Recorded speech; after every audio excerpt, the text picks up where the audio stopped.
Hey everyone, Mark and Steve here. Before we get started today, we want to let you know about Dare to Connect, our new online interactive video platform. For less than the cost of a therapy session, you and your spouse get live access to both of us 3 times a week. Each 30-minute live group support session provides interactive mentoring and healing for addicts, spouses, and couples. If you're loving our podcast and our unique style of bringing you recovery, you're going to love Dare to Connect. To learn more, go to daretoconnectnow.com. We're looking forward to seeing and working with you.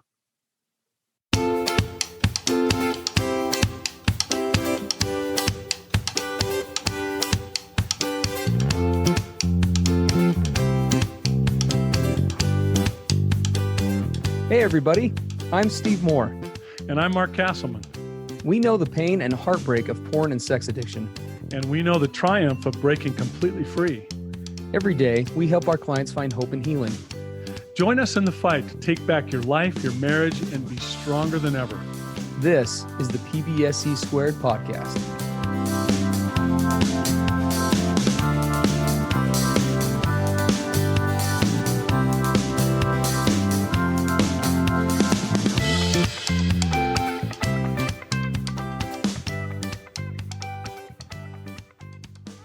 Hey, everybody. Mark and Steve here coming at you from the PBSC podcast. It's great to be with you today.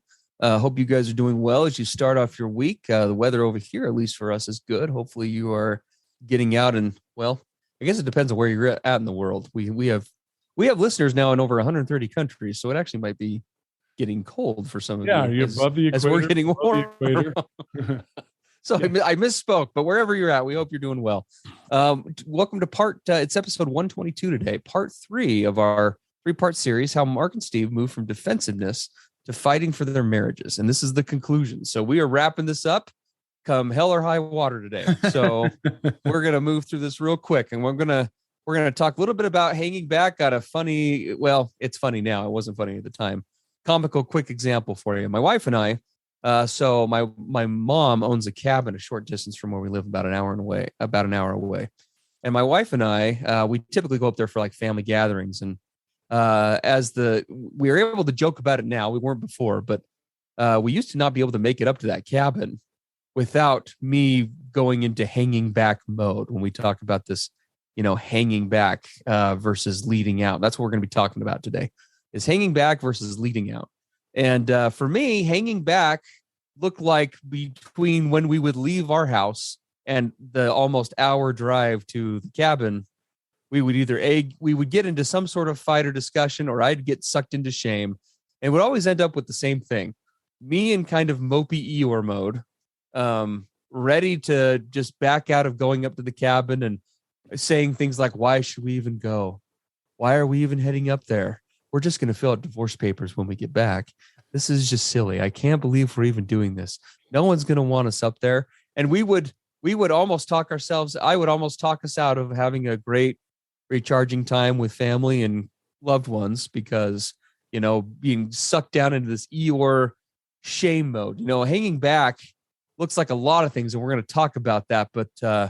But the shame and Eeyore mode, that was the one that was the avatar that Steve really fronted. But there are lots of pieces to this. Yeah, there's lots of ways that we as guys hang back in our recovery. And I've probably done all of these that we're going to mention. So let's just jump into the list. So one of them, of course, is this attitude of check the boxes. Yeah. Right? I'm going to check all the boxes that are required of me in recovery. And if something comes up with my spouse or my partner that's not on the list of boxes that have been checked, then you can't expect it of me. It's the old, well, wait a second, that wasn't on the list. That wasn't one of the things that you demanded, right? Mm-hmm. And so we get into this thing of doing the bare minimum, doing only what we've talked about and nothing else. And what does it do for the addict brain? It gives me a way out. If it's not on the list, then I don't have to do it, or I'm not responsible or accountable. Or we didn't talk about that, right? That whole thing. I chuckled a ton about that one as we were planning today because that so resonated with me. We get really intellectual. Sometimes we'll be the ones waiting for our spouse to apply pressure, right? before taking any sort of action. Yes. Right. Just doing the minimum, kind of like what Mark just said, right? It's not on the list. Well, you didn't ask me to do that. You didn't ask me to smile today. Like, why should I be expected to smile today? And nobody told me to do that. I'm doing what I need to do. Or that didn't seem like that was important to you because you didn't get mad. Yes. I pretty much do everything I do waiting for you to get mad to see if you're really serious about it. We're just chuckling because we so can relate to this. We know for many of you, this is a really hard topic, but oh my God. But this is very pervasive, and most spouses by this point are probably shaking their head. Yes, this is totally our thing. And a lot of you guys are maybe starting to see this too. We talked about a little bit going into kind of that mopey victim mode. Yeah. Mark has sung an old take on, or a new take on an old tune before on here. Nobody likes me. Everybody hates me. Think I'll go watch some porn. Right? Yeah, it used to be in grade school. Everyone hates me. Nobody likes me. Think I'll eat some worms. Yeah, we changed that to change that over to think I'll go watch some porn. Yeah, I mean, we again joke about it, but totally. How often do we as addicts do that? Right? Yeah. We get really intellectual, right? There's oftentimes this we get intellectual, like there's this fairness piece, right? Oh, I was a huge one of this. Well, call it the 50-50 attitude. I will blank once the other person does blank. Yeah. Once my wife does this, then I'll get into it. Or I've been doing this and you haven't acknowledged that I've been doing this. And so that's not fair. And so I'm just going to stop doing everything. So true. Right. Oh my God. Absolutely. And so these are all examples. Yeah. The list could go on and on and on. The whole thing, guys, is we talk about fighting for our marriages, for our relationships.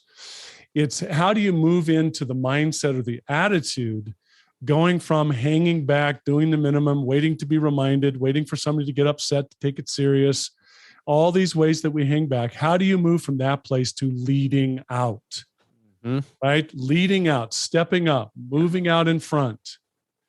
And, Steve, you often talk about going from this place of, from hopeless to hopeful. Yeah.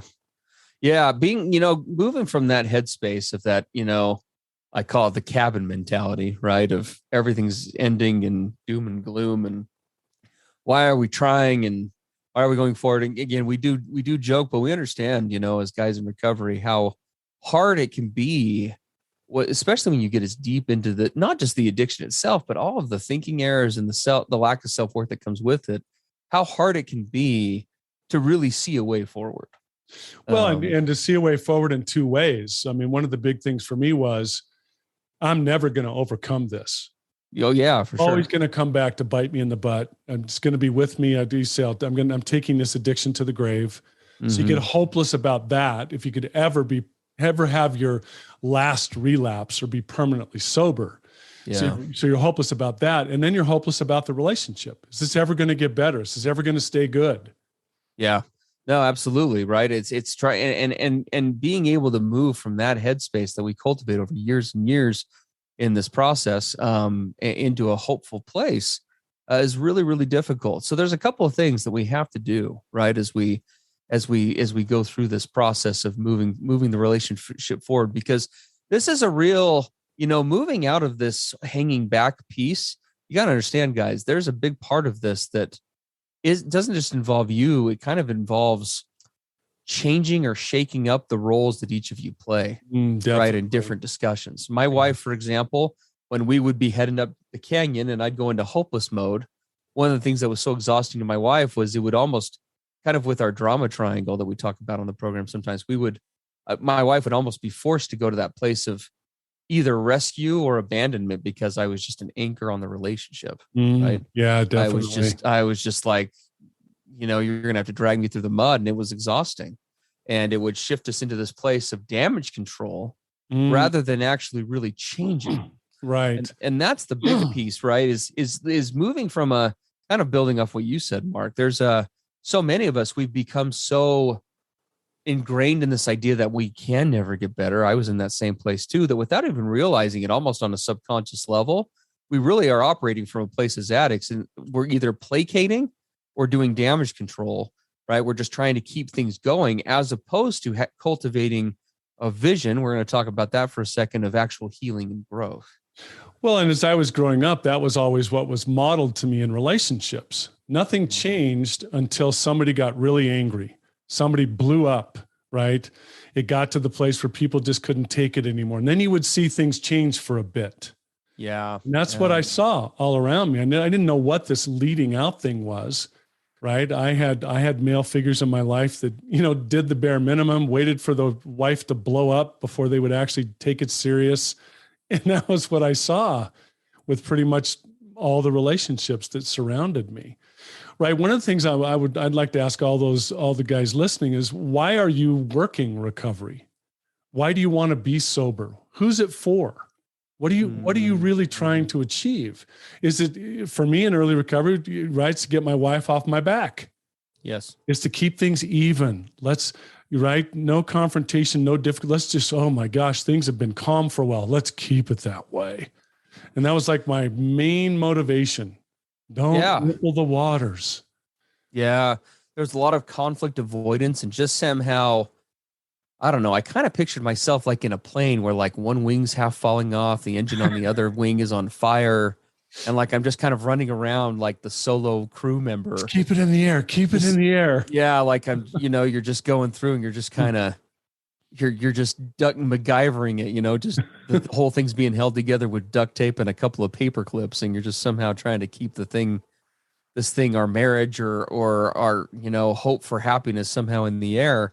And so we're operating from this place because we've done that our whole lives, right? We as addicts, we've experienced so much, at least in this area, if not in multiple areas, just so much failure.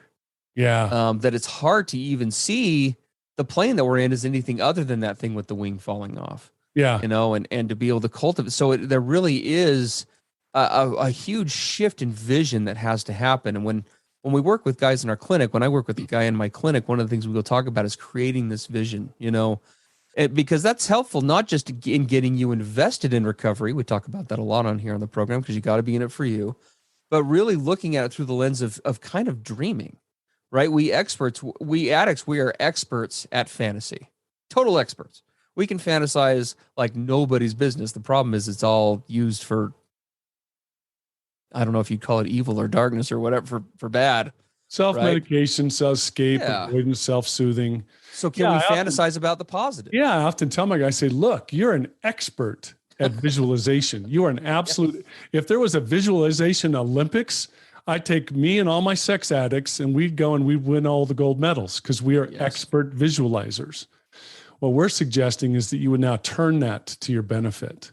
Yeah. See what it is that you're headed for. See what it is that you want, right? Go from this place of placating and doing damage control to healing and growth, right? What my focus for so long was, how can I not fail so terribly?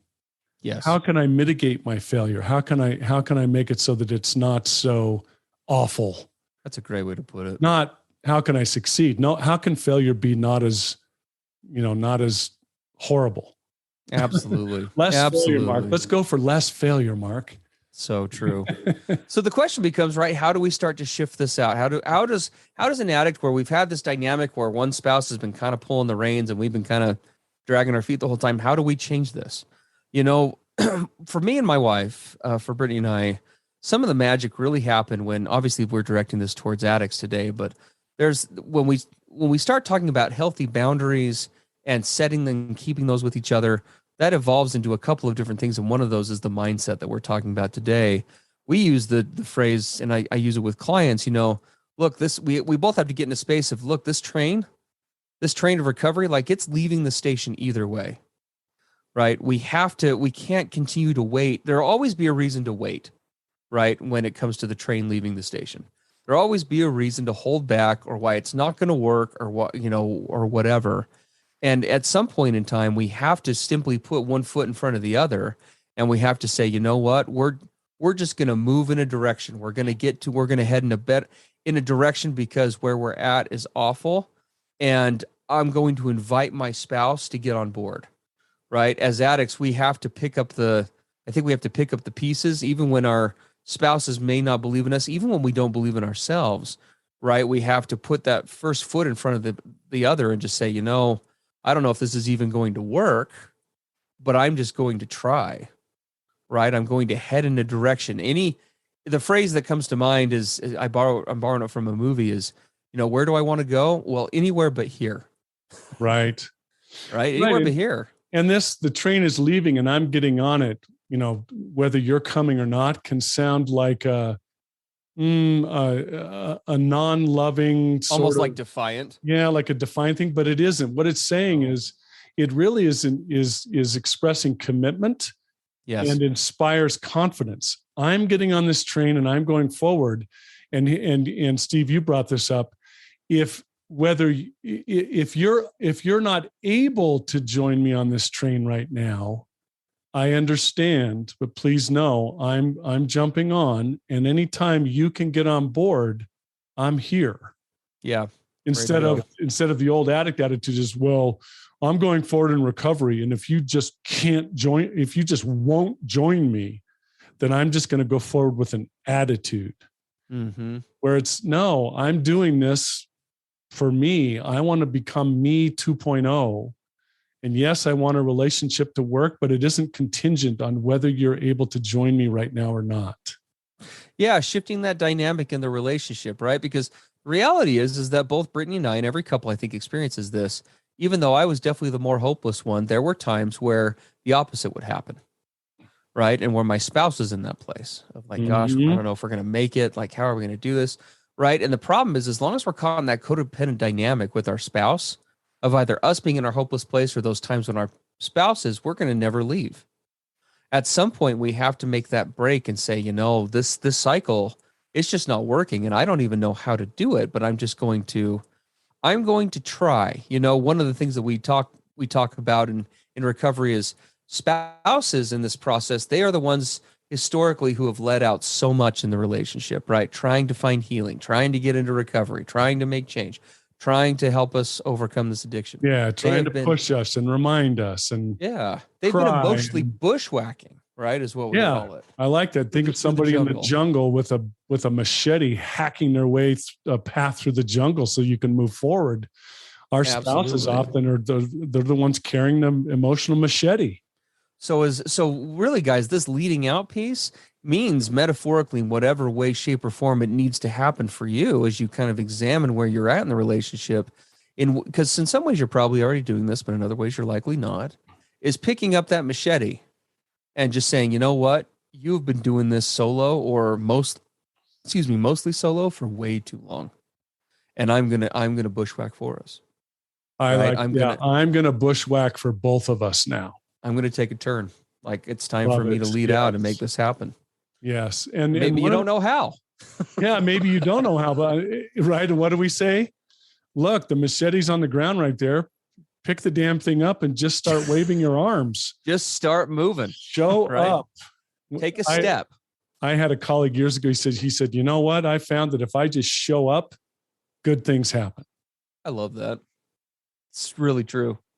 It really is true, right? We're gonna go somewhere with this, right? I'm moving forward in whatever direction. It's something more positive than what we have, and you just put one foot in front of the other. Because, guys, even if you take a step forward, I know we're all like failure prone. I know one of the barriers that keeps us stuck in this leading out is that fear of failure. Well, what if I try, Steve? What if I try and I screw it up? I hear that from guys all the time. Mm-hmm. If you try and screw it up, first of all, I think the vast majority of spouses out there, after they pick their job off the ground, would just be appreciative of the trying. Like, you tried. Right? But the without second me piece, having to tell you, you actually did it. Absolutely. Well, and then we bring in the Thomas Edison quote, right? If you try and you fail, well, you just found another way not to make that light bulb. Exactly. At least we're moving forward, right? We're moving in a direction. Exactly. We can retool and we can come back into it, but it's moving into that place of invitation, right? This is happening. Like, please join me on this journey. I get that you may not be able to believe in this journey or me right now, and I get it, but I'm gonna move forward. I'm just gonna take a step. I'm gonna do something. Yeah, I love what you say, Steve. I'm gonna believe in me, even if you're not able to right now. Yeah. Yeah. I love that. Very true. So that involves a couple of other things. We've kind of already touched on this, right? But finding ways, guys, to seek out and maintain proactive sobriety and accountability planning, right? Oh, yes. This bushwhacking means, you guys again, our spouses likely struggle a lot, or at least have historically struggled with, we call it hypervigilance is the clinical term, right? In situations there, the traumatized brain will kind of go into overdrive, scanning and looking for potential threats to the marriage or to safety or whatever. Yeah, we're headed to the beach for vacation next month, or, oh God, we're going to the mall on Friday, or we're going to be at the family gathering where his ex is going to be there, or there's an office party with all the, the hot women. There's all of these circumstances, people and places that are triggering that we talked about in our episode last time in episode 121. Mm-hmm. If you want more on triggering people and places, go look at that one. But we as guys in recovery leading out saying, you know what, this event's coming up. And sweetheart, I've tapped into my support system. I've talked with my sponsor, other guys in my group who've faced this before. Here's my plan. Yeah. Here it is for me and us to have success. What do you think? Mm-hmm. But I lead out. I put that plan together. I anticipate something difficult coming up. Yeah. Such a big part of this leading out. Yeah. And lastly, guys, there is really an element to this of living like you're having that success until you begin having it. And this is really hard for us to do because, that's really, in all seriousness, we can connect with you guys who are struggling to see how you could make this change, because you have been doing this dynamic. Chances are, if you're like Mark and I at all, since this behavior, this tendency, this personality character defect has been present and predates your marriage and probably a lot of other relationships. Yeah, the hanging back tendency has been Absolutely. with us for a long, long time. So there is an element of kind of a faking it till you make it, right? We have to, if we're going to cultivate that vision in some ways, we have to say, if I was killing it in this process, what would be my next step? And then we could take it. Yeah, if I was really good at this, what would I do? Yeah. How would I look at this? Yeah, how would I, if I really had this down, what would a guy who's really got this down, what would he do? What would he be like? If I had worth and I had value, how would I treat my recovery today? We talk about that all the time, right? If I was worth recovery today, how would I work it? If you're struggling to figure out what you should do for recovery today, that's a great question to ask. Yeah. If I was worth recovery today, if I was in a place where I was a high performance car, if I looked at myself like, a Lamborghini Diablo instead of that 92 Civic I have outside, what would I do to maintain that today? Yeah, I love it. Well, as we wrap up, our invitation to you is, take a look at how things have been. What's one way you've been hanging back? And what's one way with regard to that you can begin to lead out? Absolutely. Just pick one. Here's how I've been hanging back. Here's how I'm going to lead out. Sure. And just start going. Because, right, a guy in recovery, once he's got a little bit of momentum, he typically continues to be in recovery, to have that momentum. You just need to get something going. Yeah. Awesome. Well, guys, as always, we appreciate you. Please do get us your questions and thoughts and directions and things that we can be helping you with. Send us a contact submission. It's at pbsepodcast.com. And as always, we would love to have you join us in our Dare to Connect program. We are running a 2-week free trial on that, taking your recovery to the next level. If you like what you see here, we can bring this to you on an interactive level where we can answer your questions. You can get answers, interact with you guys as a group in live real time. You can also access recorded sessions of that as well. Those are 3 times a week, and you can learn more about that at daretoconnectnow.com. All right. Great to be with you. And we will see you next time on PBSE. Take care. Everything expressed on the PBSE podcast are the opinions of the hosts and the participants and is for informational and educational purposes only. This podcast should not be considered mental health therapy or as a substitute thereof. It is strongly recommended that you seek out the clinical guidance of an individual qualified mental health professional. If you're experiencing thoughts of suicide, self-harm, or a desire to harm others, please dial 911 or go to your nearest emergency room.